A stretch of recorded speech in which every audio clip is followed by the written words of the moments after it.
Queridos irmãos, boa noite, graça e paz a todos, sejam todos bem-vindos. Estamos numa série muito importante mesmo, solene e oportuna para o tempo que estamos vivendo. O tema é os últimos acontecimentos para a volta de Jesus. Já falamos de vários subtemas relacionados a isso. Falamos da chuva serôdia, que é o tempo que estamos vivendo, de preparação para receber esse poder em plenitude. Estamos vivendo também a sacudidura, que já foi falado terça-feira passada. E hoje vamos falar do autoclamor, que é outro processo que está vindo e quem não estiver preparado não vai estar nessa classe aí de dar esse autoclamor. E o irmão Rodrigo vai explicar melhor para nós esse assunto. Obrigada, irmão, por aceitar o nosso convite. E com o senhor a palavra. Muito obrigado, irmã Alessandra. Agradeço a oportunidade também a todos os irmãos aqui por estar esta noite compartilhando esta maravilhosa mensagem, que de fato para nós é de vital importância. Eu vou compartilhar aqui minha tela para apresentar aqui algumas passagens a serem analisadas. E então, como já foi dito, então nós temos aqui o nosso tema, o autoclamor. E eu gostaria de iniciar falando um pouco sobre Isaías 58, sabe? Isaías 58, eu acho que é um dos textos nos quais ele apresenta, vamos dizer assim, paralelamente o autoclamor, ou é uma das maneiras em que Deus nos fala acerca deste tema. E como já foi lido, só vou aqui a recapitular. Isaías capítulo 58, versículo 1 diz: clama bem alto e não te detenhas.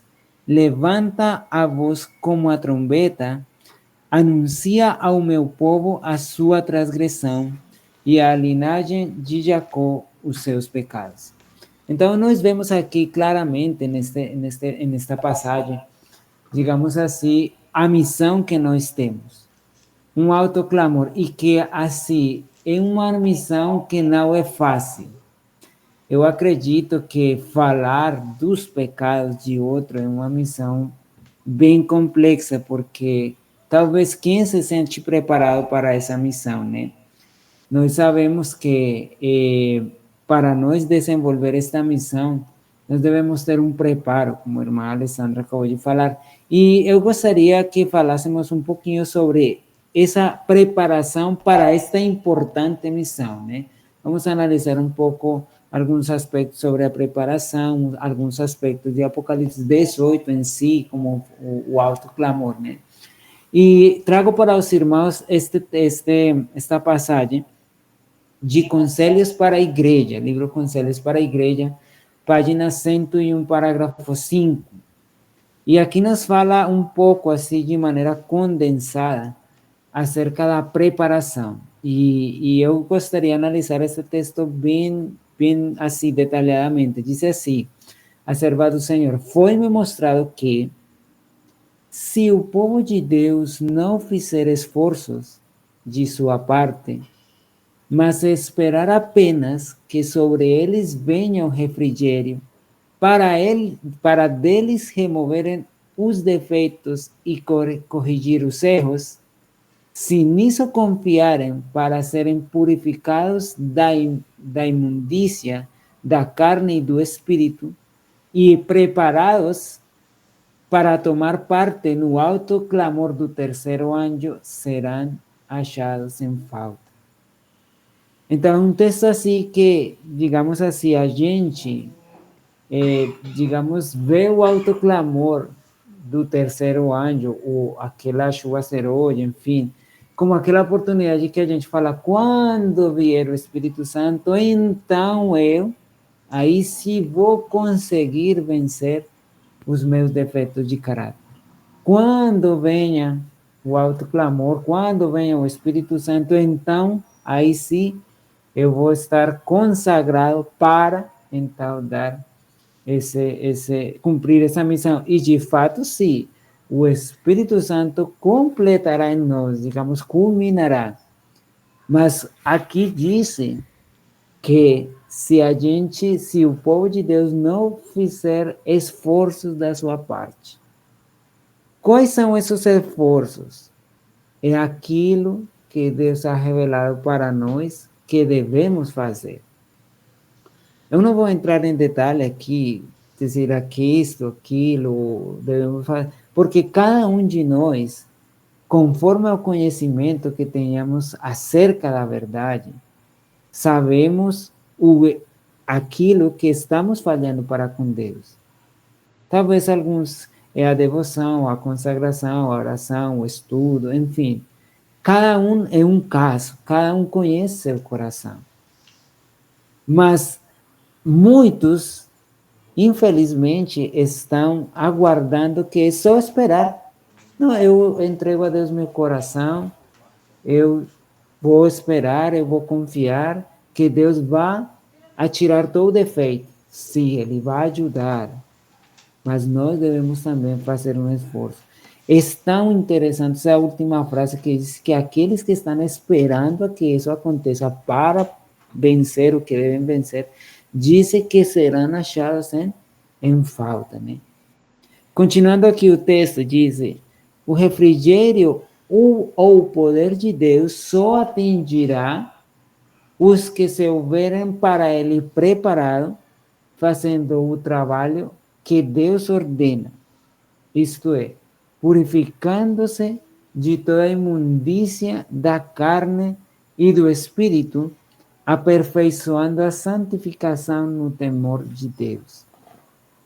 Então, meus queridos irmãos, outro detalhe interessante nesta passagem aqui que encontramos é digamos assim, a insistência de Deus, ou o frisar de Deus na parte da purificação. Então, o que é purificação? Uma coisa, vamos dizer assim, uma coisa é limpar. Vou colocar aqui um exemplo. Eu vou limpar a cozinha. Sim, eu vou limpar a cozinha. Então, eu pego lá um pano úmido, passo lá, vamos dizer assim, nas áreas da cozinha, passo um pano no chão da cozinha, né? É limpar. Se eu quiser purificar, isso implica de que é uma limpeza mais profunda. Talvez vamos utilizar água sanitária, vamos utilizar algum desinfectante, algum produto que nos ofereça uma limpeza mais profunda. Aqui Deus nos chama não a limpar, sino a purificar. Sim? É uma coisa que vai muito mais além de simplesmente uma limpeza externa. Por exemplo, quando a gente vê no livro de Daniel, capítulo 1, versículo 8, eu acho que ali nós encontramos o princípio da purificação, né? O livro de Daniel, capítulo 1, versículo 8, diz assim: porém Daniel, sim, não se decidiu não se contaminar com a porção das iguarias do rei, nem com o vinho que ele bebia. Então pediu permissão ao chefe dos oficiais para não se contaminar. Em outras versões, diz que Daniel propôs no seu coração não contaminar-se. Sim? Então, como é que inicia essa purificação? Não é uma coisa externa, é uma coisa interna. E eu, inclusive, eu gostei aqui como esta versão bíblica diz assim, porém Daniel decidiu. Então, purificar-nos não é uma coisa, digamos assim, que vem de Deus para, vamos assim, obviamente, o poder do Espírito Santo atuando em nós, mas é uma decisão nossa que Deus não pode tomar em nosso lugar, sim? Purificando-nos de toda a imundícia.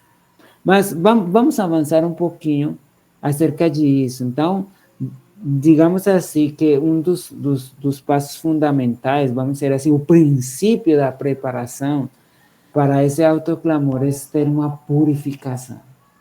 Porque se nós purificamos o coração, automaticamente isso se vai notar no nosso exterior. Vamos avançar um pouquinho. Falando um pouco assim, de maneira cronológica, quando começou o autoclamor? Às vezes a gente vê o autoclamor lá na frente. E a gente fala, quando vier o autoclamor, quando o Espírito Santo se derramar, então. E vemos isso algo como a futuro. Mas o livro Eventos Finais, página 37, ou Mensagens Escolhidas, volume 363, fala o seguinte: o tempo de prova está exatamente diante de nós, pois o alto clamor do terceiro anjo já começou na revelação da justiça de Cristo, o Redentor que perdoa os pecados. Se nós quiséssemos dar assim uma cronologia sobre em que ano está falando, desde quando, irmão Rodrigo, então nós podemos dizer que conforme este texto aqui e alguns outros que também a gente pode encontrar na inspiração divina, nós podemos entender que o alto clamor do terceiro anjo começou quando foi dado a mensagem da justificação pela fé, é dizer, no ano de 1888. Obviamente, meus queridos irmãos, que vamos ser assim, escatologicamente falando, na ordem da sequência dos últimos eventos, o autoclamor ele se compõe de várias, vamos dizer assim, etapas. Este seu início vai ter seu clímax e seu final, né? Lá no fim quando se fechar o tempo de graça, né? Quando começar a cair as plagas, então, já aí quem decidiu, etc, etc. Mas, quando começou? Então, irmãos, ao falar do alto clamor do terceiro anjo, nós não devemos referir-nos como algo que está futuro. Não, é algo que já começou, que já está desenvolvendo-se. Que, obviamente, o clímax do alto clamor ainda não ha chegado, que é o que a gente está aguardando. Mas que ele já começou, meus queridos irmãos. E é interessante ver por que ele começa com a mensagem da justificação pela fé. Vejam esta outra passagem aqui. Diz aqui, Evangelismo 190, parágrafo 4. Olha só. Diz aqui, esta mensagem devia pôr de maneira mais preeminente diante do mundo o Salvador crucificado, o sacrifício pelos pecados de todo o mundo. Apresentava a justificação pela fé no Fiador. Convidava o povo para receber a justiça de Cristo, que se manifesta na obediência a todos os mandamentos de Deus. Muitos perderam a Jesus de vista. Deviam ter tido o olhar fixo em sua divina pessoa, em seus méritos e em seu imutável amor pela família humana. Todo o poder foi entregue em suas mãos, para que ele pudesse dar ricos dons aos homens, transmitindo o inestimável dom de sua justiça ao impotente ser humano. Olha só aqui, olha esta última declaração. Esta é a mensagem que Deus manda proclamar ao mundo. É a terceira mensagem angélica que deve ser proclamada com alto clamor e regada com o derramamento de seu Espírito em grande medida. Então, qual em si o alto clamor? Que a gente vai clamar? Que a gente vai falar? Que a gente vai pregoar? Se no texto de Isaías, capítulo 58, fala acerca dos pecados da casa de Jacó, certo? Se a gente vamos mais na frente analisar Apocalipse 18, e também fala sobre uma denúncia aos pecados de Babilônia. Sim, a gente tem que anunciar o pecado. Mas só isso aí? Como é a ordem? Como é que funciona o alto clamor? É simplesmente uma mensagem condenatória para o mundo? Mas, pelo que a gente vê aqui, através pelo menos destas duas passagens inspiradas que a gente já vimos, diz que primeiro se deve apresentar a Cristo como o fiador, como o Cordeiro de Deus, que tira o pecado do mundo. Não é apresentar uma condenação, e sim primeiro uma salvação. E esse aqui diz, essa é a mensagem, é a terceira mensagem angélica que deve ser proclamada com alto clamor e regada com o derramamento do seu Espírito em grande medida. Então, vamos analisar um pouquinho Apocalipse 18, para entender um pouco como é que funciona, como é que funciona todo o autoclamor. O que a gente vai fazer no autoclamor? Ah, irmãos, a gente tem que ir e falar que o mundo está errado, que o mundo está perdido. Será que é bem assim? Vejamos alguns detalhes. Apocalipse capítulo 18, versículo 1 diz o seguinte: e depois destas coisas, vi descer do céu outro anjo. Nós entendemos que veio a mensagem dos 3 anjos, só para fazer uma recapitulação e colocar, vamos assim dizer, um marco cronológico, né? Veio a mensagem do primeiro anjo, segundo anjo, do terceiro anjo. E ali, então, diz que João vê descer do céu outro anjo que tinha grande poder. Sim? Grande poder. É interessante esse detalhe de poder. Talvez eu não cito aqui, mas lembrei que a palavra aqui, poder, ou em algumas outras versões, autoridade, né? Que quer dizer esse poder, essa autoridade, que eu posso fazer isso, hein? Ou que estira o dedo e sai um raio da mão e acaba com todo mundo. O que significa poder? O que significa autoridade? Autoridade quer dizer que tem, vamos dizer assim, que tem o poder moral de anunciar e falar o que quer, o que vai falar.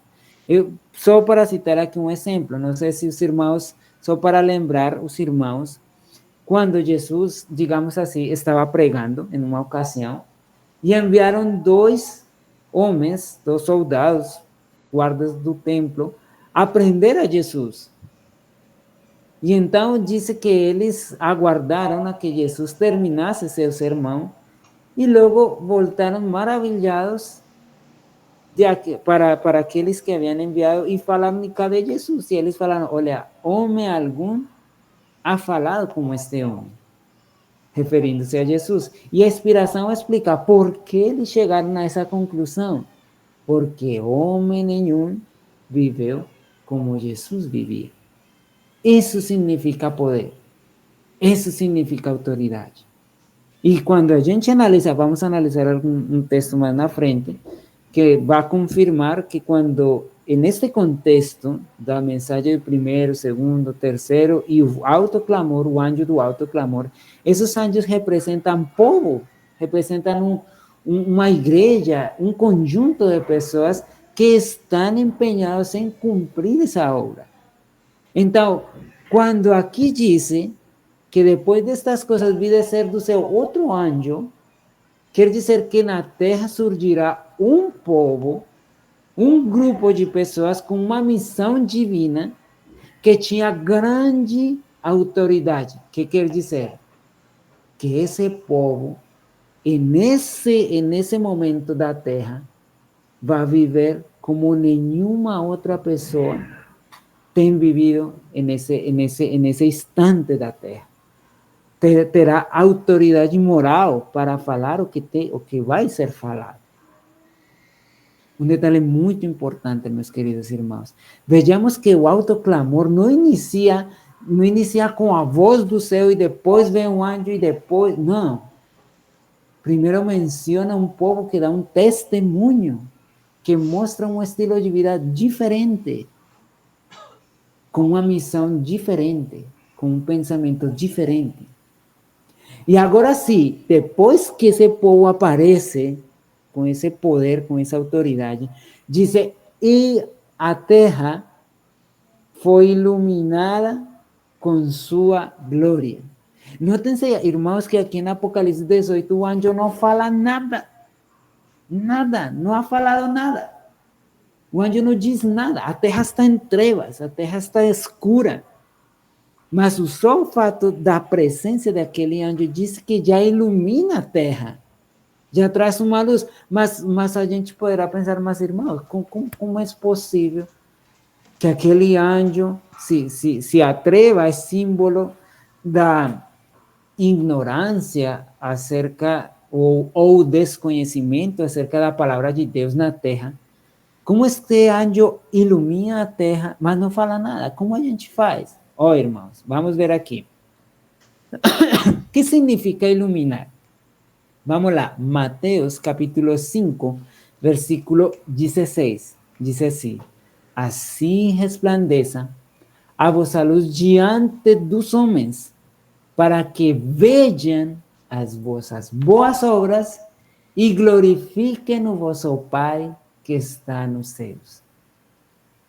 Então, meus queridos irmãos, o autoclamor, vamos dizer assim, que se a gente utiliza a base literária ou a literalidade, digamos assim, de Apocalipse 18, o autoclamor não inicia com uma pregação. O autoclamor não inicia com um sermão condenatório. Pelo contrário, o sermão condenatório em Apocalipse 18 é a última coisa que se faz. Aqui diz que esse anjo ilumina, e que es iluminar? É que outras pessoas vejam as nossas boas obras e glorifiquem a Deus pelo testemunho nosso. E aí há um detalhe interessante. Satanás, às vezes, trata de confundir-nos. Em que sentido? Não, você deve ser bonzinho. E a gente é bom, mas qual é o motivo pelo qual eu sou bom? Pelo qual eu vou à igreja, pelo qual eu participo na igreja, eu canto, eu oro, enfim. Qual é o motivo que está por trás disso? Será que estou procurando a glória de Deus ou estou procurando que alguém me glorifique a mim? Porque se esse for o motivo real, eu sou trevas, eu não sou luz. O espírito de profecia cataloga aqueles cristãos que simplesmente fazem boas obras para mostrar que são bons por eles mesmos como meros moralistas. Qualquer pessoa é boa. Qualquer pessoa faz obras boas. Mas iluminar significa que aquela pessoa vê em você aquela obra e muitas vezes nem fala para você, sino que ela, no seu coração, na sua mente, glorifica a Deus. Oh Senhor, seja glorificado o teu nome por fulano de tal, porque ele demonstra que é um verdadeiro cristão. En días pasados, participamos em um curso de música com minha esposa na cidade de Brasília. E ali eu vi uma experiência muito interessante. Falavam que um pastor foi a visitar a um membro ilhado, né, que vivia no interior, né? E então deram lá o nome, a cidade, o endereço onde aquele irmão da nossa igreja morava. Em uma cidade pequena, né? Uma vila pequena, não era grande, né? E quando chegou aquele pastor naquela cidade, começou a perguntar assim: você conhece a fulano de tal? E mostrava um nome. Fulano de tal? Não conheço. E começava a ir de aqui para lá, de aqui para lá.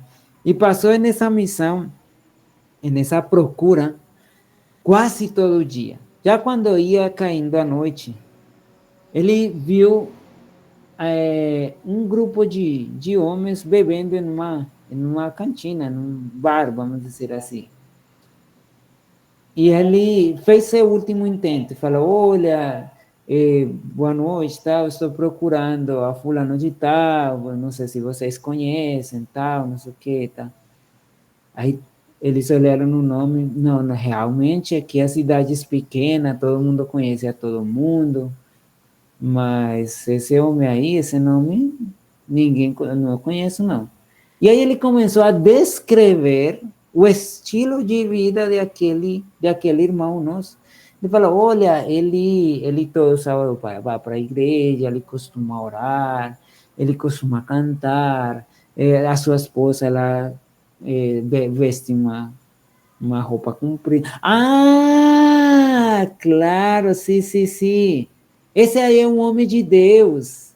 Esse aí é um homem de Deus. Ó, esse homem era aqui nosso amigo, ele bebia conosco. Só que ele conheceu o Evangelho, ele conheceu a Deus, e ele agora, então, ele é o homem de Deus, ele mora ali, e deram as indicações, e efetivamente encontraram, o pastor encontrou o nosso irmão lá. Então, isso me fez refletir, como eu sou conhecido no meu quarteirão, na minha vizinhança? Por que me reconhecem as pessoas que não são da minha igreja? Será que eu sou, talvez eu sou reconhecido porque, lá está o fofoqueiro, lá está o barraqueiro, lá está... Por que sou conhecido? Será que as pessoas podem falar de mim ou de nós? Aquele é o homem de Deus. Aquele é conhecido como o homem de Deus. Isso, meus queridos irmãos, isso é se iluminar. E essa é a primeira missão do anjo, do autoclamor. Vejam esse outro texto aqui. Ó. Por isso, irmãos, por essa razão, Mateus capítulo 24, versículo 14 diz, e este evangelho, qual é o evangelho? Qual é o evangelho? O nosso, o que nós estamos pregando hoje. E este evangelho do reino será pregado em todo o mundo, em testemunho a todas as gentes. Então, virá o fim. E vamos dizer assim, uma clara cronologia, uma clara escatologia dos acontecimentos do fim, porque depois do alto clamor, todo mundo conhecerá a verdade e depois vem um fim, vem pragas e acaba tudo. E se cumpre exatamente esse aí. Então, quando aqui se fala, este evangelho do reino será pregado em todo o mundo em testemunho, também está incluindo-se, então, o autoclamor, meus queridos irmãos. Então, a nossa primeira missão do autoclamor não é falar, é viver, meus queridos irmãos. Tem um texto inspirado que diz assim, o mundo não acreditará o que o pastor prega, o que o pregador prega, mas sim o que a igreja vive. Como está a nossa vivência com a verdade? Que tanto estou praticando daquilo que eu conheço? Irmãos, vejam aqui. Agora, diz aqui, vamos retomar aqui. Apocalipse 18. Então, diz que, depois destas coisas, vi outro anjo descer do céu, certo? Com grande poder, com grande autoridade. E diz, e a terra foi iluminada com sua glória. Agora vamos analisar este detalhe da glória. O que esse anjo vai apresentar? Qual é o motivo desse anjo iluminar, desse povo iluminar aquele mundo em trevas? E aqui o manuscrito 16 de 1890 diz, dar glória a Deus, que está falando que a terra foi iluminada com sua glória, né? Dar glória a Deus é revelar seu caráter, o caráter de Deus no nosso, e assim fazer-lhe conhecer.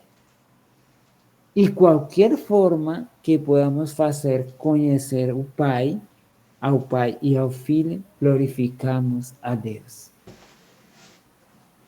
Então, meus queridos irmãos, iluminar a terra, sim, Deus nos deu a missão, nós somos chamados a dar esse autoclamor, devemos preparar-nos, pero eu vou fazer o quê? Como é que essa metodologia para dar qual é a maneira correta de dar esse autoclamor? Primeiro, não é falando, é vivendo. Por isso, a purificação, esse processo que nós levamos, sim, esse processo de purificação precisa ser primeiro interno, para que Deus possa estar primeiro refletindo-se no meu coração. Porque se for só externo, meus queridos irmãos, o externo algum dia cai. O externo, o cristianismo externo, algum dia se acaba, porque não é um princípio na nossa vida. Algum dia nos cansamos de levar a máscara e finalmente revelamos quem somos. Por isso precisa ser interno, porque interno, o que vem de dentro para fora, mostra autenticamente quem somos nós. Então, meus queridos irmãos, Apocalipse 18:1 revela de que esse anjo sim vem a trazer uma mensagem muito difícil, mas é uma mensagem que está cheia de amor, que está cheia do caráter de Deus. E vamos analisar um pouquinho mais à frente. Vamos lá. Agora sim, irmãos, chegamos ao versículo 2. Olha só tudo que esse anjo faz antes de falar. E diz, e clamou fortemente com grande voz, dizendo, agora sim clame. Agora sim, Isaías 58, pega lá a trombeta de Isaías capítulo 58, versículo 1, e fale. Mas antes disso, você tem que viver, tem que ter a autoridade daquilo que vai falar. E diz assim, caiu a grande Babilônia, que se tornou morada de demônios e abrigo de todo espírito imundo e refúgio de toda ave imunda e aborrecível. E meus queridos irmãos, antes de avançar, eu gostaria de fazer uma pergunta. Qual vai ser o espírito pelo qual a gente vai dar esta advertência tão terrível? A Bíblia, o espírito de profecia diz, mais adiante vamos ver o texto, que diz que este autoclamor de Apocalipse 18 é a última mensagem de misericórdia de Deus a um mundo que perece. A pergunta é a seguinte, vamos colocar aqui um exemplo. Vamos imaginar, Deus nos livre, é um mau exemplo, mas para imaginar a magnitude da nossa missão. Vamos imaginar que cada um de nós tem um ser muito querido que está prestes a morrer. Deus nos livre. Ou talvez vocês já passaram por alguma experiência assim. Qual seria e Deus dá para você falar para ele, aquela pessoa que está morrendo, as últimas palavras da sua vida. Como falaria? Que falaria? Como falaria? Que diria? Como seria essa maneira de transmitir? Por exemplo, vamos imaginar que uma pessoa que está longe ou afastada dos caminhos de Deus, como você falaria essas últimas palavras para que essa pessoa se convertisse? Você chegaria lá e isso acontece com você porque você é um pecador, porque você não se arrependeu e você se vai perder. Seria assim? Seria assim? Olha, arrependa-se. Seria desse jeito. Como seria essa última súplica por conversão? Como seria esse último convite que você faria? Olha, eu quero estar aqui em nome de Jesus pedindo para você, entregue seu coração a Deus, entregue nesses últimos momentos, Deus pode salvar você. Seria com aquele jeito, com aquela súplica, com aquele, sim, não seria de uma maneira condenatória. Seria de uma maneira resgatadora, fazendo o último intento para que aquela pessoa conseguisse aceitar Jesus. Pois é, meus queridos irmãos, esse é o espírito do autoclamor. Nós devemos dizer que a verdade é que caiu a grande Babilônia, que está terrível, que é morada de demônios e que tudo isso aí. Mas não é demonstrando que eu sou mais santo que os que estão em Babilônia. Não é demonstrando que eu sou melhor do que o resto. Não é condenando, talvez como Jonas, né, que ficou lá em cima da montanha esperando que caísse o fogo lá em Nínive. Não é desse jeito. Então, meus queridos irmãos, vejam aí. Agora, analisando aqui, caiu grande Babilônia. O que é Babilônia agora? Todos nós conhecemos a história sobre Babilônia e a origem, que foi lá na Torre de Babel, que foi uma confusão, né? Então, olha só, vamos analisar aqui Grande Conflito 383. Diz: muitas das igrejas protestantes estão seguindo o exemplo de Roma, na iníqua aliança com os reis da terra. Igrejas do Estado, mediante suas relações com os governos seculares e outras denominações, pela procura do favor do mundo. E o termo Babilônia, confusão, pode aplicar-se a estas corporações. Todas professam derivar suas doutrinas da Sagrada Escritura e, no entanto, estão divididas em quase inúmeras seitas, com credos e teorias grandemente contraditórios. Meus queridos irmãos, talvez a gente pense: graças a Deus, meus queridos irmãos, eu saí de Babilônia. Sim, vamos dizer assim que em um termo assim inicial, sim, a gente estamos fora dessas corporações, graças a Deus, no sentido que Deus nos permitiu conhecer essa verdade, vamos dizer assim.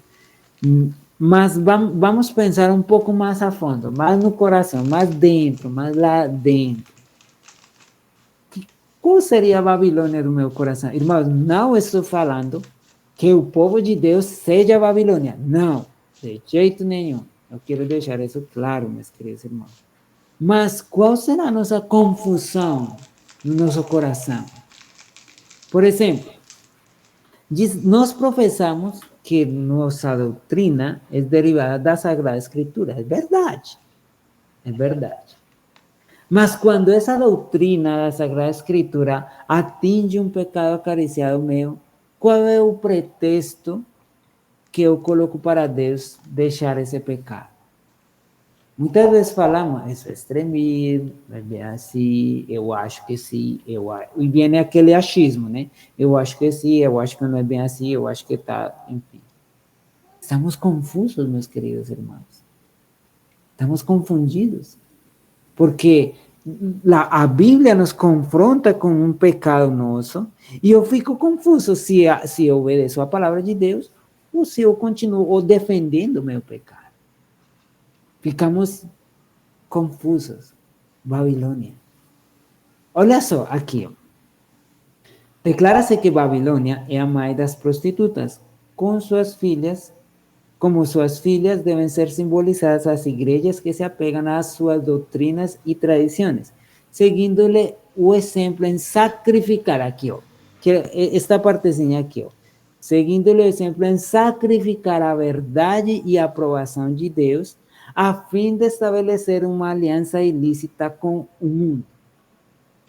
Então, irmãos, vamos dizer assim que a nível corporativo, a nível grande, sim, Babilônia, e são aquelas igrejas que seguem o exemplo de Roma. E não vou entrar aqui tanto em detalhe para falar sobre as questões, né? Talvez mais adelante a gente dê uma explicadinha um pouco mais a fundo. Mas eu gostaria de entrar num plano mais pessoal e espiritual. Porque se nós somos o autoclamor, o anjo do autoclamor, e esse anjo fala que caiu grande Babilônia, é porque ele não está dentro. Nós devemos saber que é a Babilônia para nós sair antes de que caia. E aqui por que escolhi este texto? Porque aqui diz que os que estão em Babilônia dizem que seguem o exemplo em sacrificar a verdade e a aprovação de Deus. E aqui há algo interessante. Por exemplo, Deus testa o caráter do seu povo nas coisas pequenas. Não esperemos, irmãos. Por exemplo, eu costumo dizer nos meus sermões, quando se apresenta a oportunidade, muitos dizem: quando vier a lei dominical, então eu vou ser fiel e eu vou dizer que o sábado é o dia do Senhor. E todo mundo diz amém. E amém, glória a Deus por isso. Mas Deus nos prova em coisas pequenas. Por exemplo, vamos colocar aqui um simples exemplo. Todos nós sabemos, vamos colocar o exemplo aqui da lição desta semana. Vamos falar sobre reverência, só assim, para colocar um exemplo. Essa semana, a lição está falando sobre a reverência, sobre o templo de Deus, comportamento, etc, etc. Essa é a verdade. Mas Quando eu chego na igreja, como é o meu comportamento? Eu estou no culto, ou a escola sabatina, vê o culto, vê aquele irmãozinho que... ai, eu não gosto quando ele prega, porque ele se estende, ele fala, e eu pego o celular, e aí eu começo mirando a Bíblia, e aí da Bíblia vou para o Instagram, e do Instagram vou para o WhatsApp, e por aí vai. E quando eu menos percebo, estou com minha mente em todo lado, menos no que deveria estar. Na igreja, guardando o sábado. Então, muitas vezes, ou por exemplo, eu estou na igreja e me encontro com aquele amigão que faz tempo não via e tal, e aí eu começo a puxar conversa aqui, puxar conversa lá e tal, e aquela pessoa puxa conversa comigo, e aí eu fico assim, com receio de cortar ele e tal, e começo a seguir a ideia dele. Estamos sacrificando a verdade e a aprovação de Deus para quê? Para agradar ao outro. Confundidos. Babilônia. Veja outro detalhe, irmão, só para passar adiante. Uma vez, no meu trabalho, conversei com uma irmã adventista e ela comentava o assunto de como está a igreja adventista hoje, a santificação do sábado, etc, etc, enfim. E começamos a falar sobre o sábado. E chegamos a uma conclusão interessante, meus queridos irmãos. Irmãos, o maior desafio para o povo adventista em geral, para nós, é santificar o sábado. E os irmãos ficarão surpresos, mas como assim, irmão? Se é o quarto mandamento, é o mandamento que a gente mais defende, etc, etc. E sim, irmãos, é verdade, a gente teologicamente conhece os textos decorados, do Gênesis até o Apocalipse. Mas, irmãos, o texto, o mandamento, nos diz: lembra-te de santificar o sábado. E depois de 6 dias trabalharás. Nós simplesmente nos hemos limitado a deixar de trabalhar. Ninguém trabalha em sábado. Metade do mandamento. E que santificar? Santificar é eu colocar minha mente em conexão direta com Deus durante esse dia, que nenhuma coisa, nem trabalho, nem escola, nem faculdade, nem nada disso, se atravesse durante o sábado. Mas como é a realidade hoje, meus irmãos?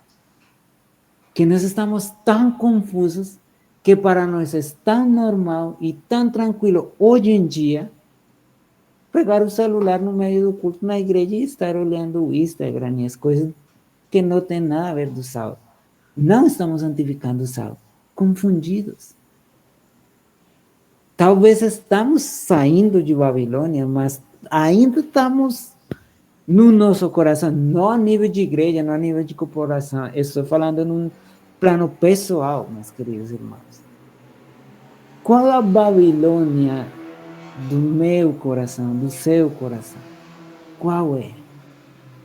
Porque o anjo faz um chamado de fora para os que estão dentro. Se nós nos consideramos que somos o quarto anjo, o anjo que vai dar o alto clamor, é porque já estamos fora disso.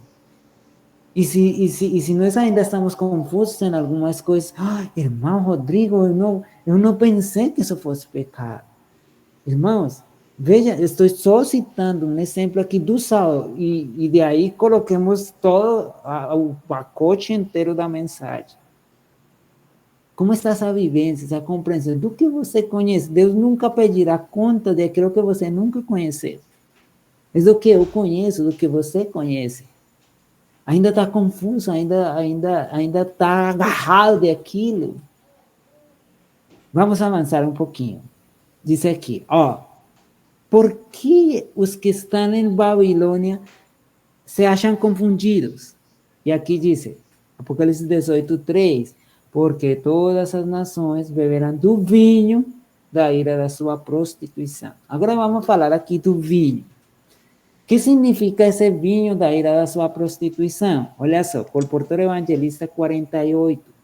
Dice assim: colportores, lembrai-vos de que nos livros que manejais estáis apresentando não a taça que contém o vinho de Babilônia, as doutrinas do erro ministradas aos reis da terra, mas a taça cheia da preciosidade das verdades da redenção. Então, o vinho na escritura, desde este ponto de vista, significa as doutrinas. Assim como tem um vinho que embriaga, que o pessoal fica bêbado, como da Babilônia, né? Também tem o vinho da sã doutrina. E aqui voltamos novamente a falar como estou compreendendo a verdade.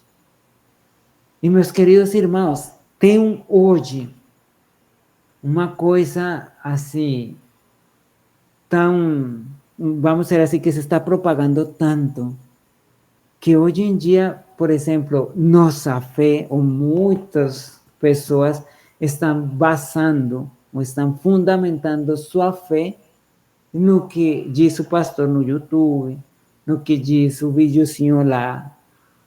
Ai, é que eu vi o pastor disse que tal, tal e tal coisa. Ai, eu vi fulano lá, disse uma frase assim, assim, assim. E é muito bom, nada errado. Não é pecado a gente, sim, essa frase é interessante, muito bom.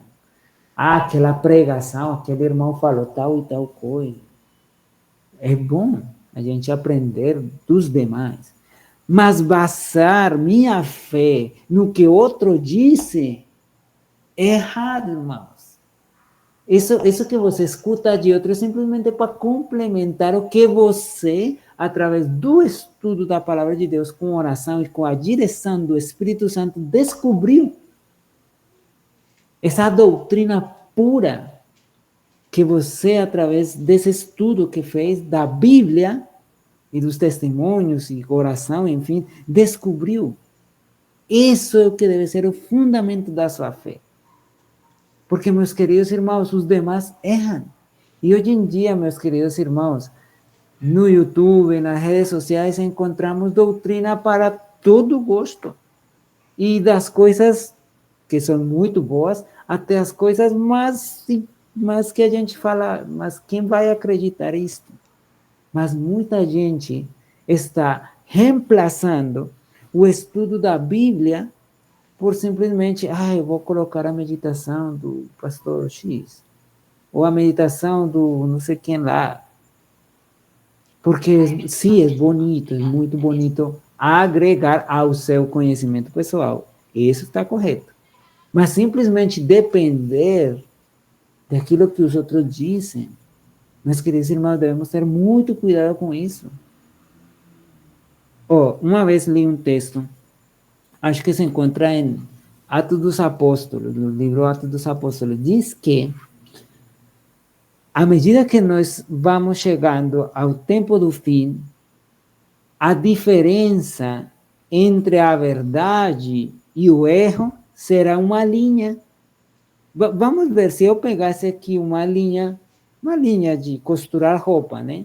As irmãs que fazem costura talvez tenham uma ideia sobre isso. E eu colocar aqui para os irmãos, ou assim de longe, eu acredito que poucas pessoas, ou talvez, sim, ou muito poucas pessoas, conseguiriam distinguir a linha. A linha está ali.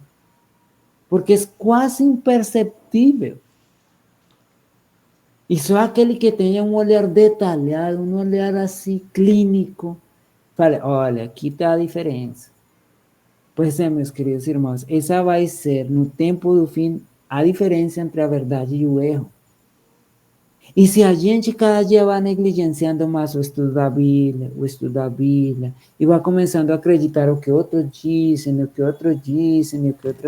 e a fundamentar minha fé no que outros dizem, não é no que eu leio. Porque é que eu tenho pereza, meus queridos irmãos. Ai, irmãos, é que a visão não me dá. Eu sei, irmãos, tem pessoas que têm dificuldades em ler, enfim. Irmãos, coloquem o áudio da Bíblia e vão meditando lá. Vão pensando, peraí, aí, vou voltar aqui outra vez. Eita, aqui dizem, olha, esse texto diz tal e tal coisa, olha. interessante, está em tal canto. Ah, vou colocar o áudio do Espírito de Profecia do grande conflito. Sim, sim, sim. Hoje a tecnologia ajuda muito. Mas, infelizmente, irmão, nós hemos virado preguiçosos para estudar a Bíblia. Quando chega uma pergunta assim difícil, ai, cadê o celular? Pastor, pastor. Não tem nada de errado pedir ajuda. Mas antigamente, meus queridos irmãos, o povo adventista era um povo que se reconhecia por ter conhecimento da palavra de Deus. Então, meus queridos irmãos, para nós não beber o vinho de Babilônia, não estar, digamos assim, confundidos com a doutrina de Babilônia, nós devemos conhecer a doutrina pura. E isso requer um estudo a profundidade. Vamos ver um pouco mais em detalhe, assim, o que é a doutrina de Babilônia, para os irmãos talvez queiram saber mais, assim, em um plano mais aberto, né? Não tão pessoal, sino mais geral. Diz assim, as igrejas, Evangelismo 365, as igrejas das denominações caídas são Babilônia. Babilônia tem fomentado doutrinas venenosas, o vinho do erro. Esse vinho do erro constitui-se de falsas doutrinas. Falsas doutrinas. Hoje em dia existem muitas doutrinas que têm um pouco de verdade e tem um pouquinho de mentira. Mas isso, se não é totalmente verdade, então vamos dizer assim que é falso. Vamos ver detalhes assim pontuais. Falsas doutrinas como a imortalidade natural da alma, o tormento eterno dos ímpios, a negação da persistência de Cristo antes de seu nascimento em Belém, e a defesa e exaltação do primeiro dia da semana acima do santificado e santo dia de Deus. Estes e outros erros congêneres são apresentados ao mundo pelas várias igrejas. Então, assim, num plano mais amplo, algumas coisas que representam, então, esse vinho de falsas doutrinas. Sim? Agora sim, meus queridos irmãos, chega quando a gente já conhece, olha que interessante, irmãos. Vamos recapitulando. Precisamos preparar-nos para o autoclamor, que o autoclamor é um povo que tem um estilo de vida, que revela o caráter de Cristo, que está fora da Babilônia, que conhece que é Babilônia, que sabe qual é a verdade, e que agora, com tudo isso junto, com todo isso assim, com esse pacote, então suplica, faz aquele último apelo para os que estão dentro da Babilônia. E aí vem o versículo 4. E ouvi outra voz do céu que dizia: sai dela, meu povo, para que não sejais partícipes dos seus pecados e para que não incorrais nas suas pragas. Vamos imaginar, irmãos, que nós estamos passando por uma parede altíssima, certo? E vamos dizer assim que eu passei. E quando eu passo, olho para trás e estou vendo que essa parede está começando a cair. O que eu vou falar para os irmãos que vão comigo? Irmão, corre, irmão, por favor, saia daí que vai cair. Por favor, irmão, olha para cima. Eu vou mostrar o perigo. Essa é a missão. Vamos dizer assim que esse é o ápice. Isso é o que todo mundo espera. O que é mais conhecido no autoclamor é o ápice. Aqueles textos que dizem rostos iluminados com santa consagração, saíram e pregaram e pregoaram e tal, saí dela, meu povo, e se faziam milagres. Esse é o ápice. Isso aqui é o ápice. Mas muitos, meus queridos irmãos, esquecemos o que vem antes disso. Olha só, irmãos, aqui, Grande Conflito 603, dizem, a respeito de Babilônia, no tempo referido a esta profecia, declara-se, os seus pecados se acumularam até o céu, e Deus se lembrou das iniquidades dele. Encheu a medida da sua culpa e a destruição está a ponto de cair sobre ela. Olha só, irmãos, mas Deus ainda tem um povo em Babilônia. E antes de sobrevirem seus juízos, estes fiéis devem ser chamados a sair para que não sejam partícipes dos seus pecados e não incorram nas suas pragas. Esta a razão de ser do movimento simbolizado pelo anjo descendo do céu, iluminando a terra com sua glória e clamando fortemente com grande voz, anunciando os pecados de Babilônia. Em relação com sua mensagem, houve-se a chamada, sai dela, meu povo. Estes anúncios, unindo-se à mensagem do terceiro anjo, constituem a advertência final a ser dada aos habitantes da terra. Então, meus queridos irmãos, eu gostaria de finalizar aqui neste texto dizendo o seguinte, irmãos, que se nós estamos preparando-nos para ser parte desta maravilhosa missão, deste maravilhoso movimento, nós devemos ter, digamos, em mente que primeiro nós precisamos ter uma experiência com Cristo. Nós precisamos entender pela experiência própria o que é a justificação pela fé para a minha vida, antes de ir anunciar os pecados da Babilônia. Antes de ir anunciar os pecados da Babilônia, preciso, pela justiça de Cristo, vencer os meus pecados. Não estou dizendo, irmãos, que devemos negligenciar a pregação de jeito nenhum, porque tudo deve ser feito paralelamente. Nós devemos pregar, nós devemos falar, nós devemos convidar, nós devemos insistir. Mas tenhamos presente que, digamos assim, mais que pregar, é preparar-nos, porque, irmãos, a pregação, o Espírito Santo nos vai indicar se eu me preparo, se eu estudo, se eu entendo, se eu estou vivendo, se eu estou vencendo esses pecados, irmãos.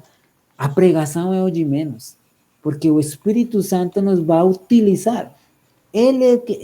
O Espírito Santo é o que vai falar, não seremos nós.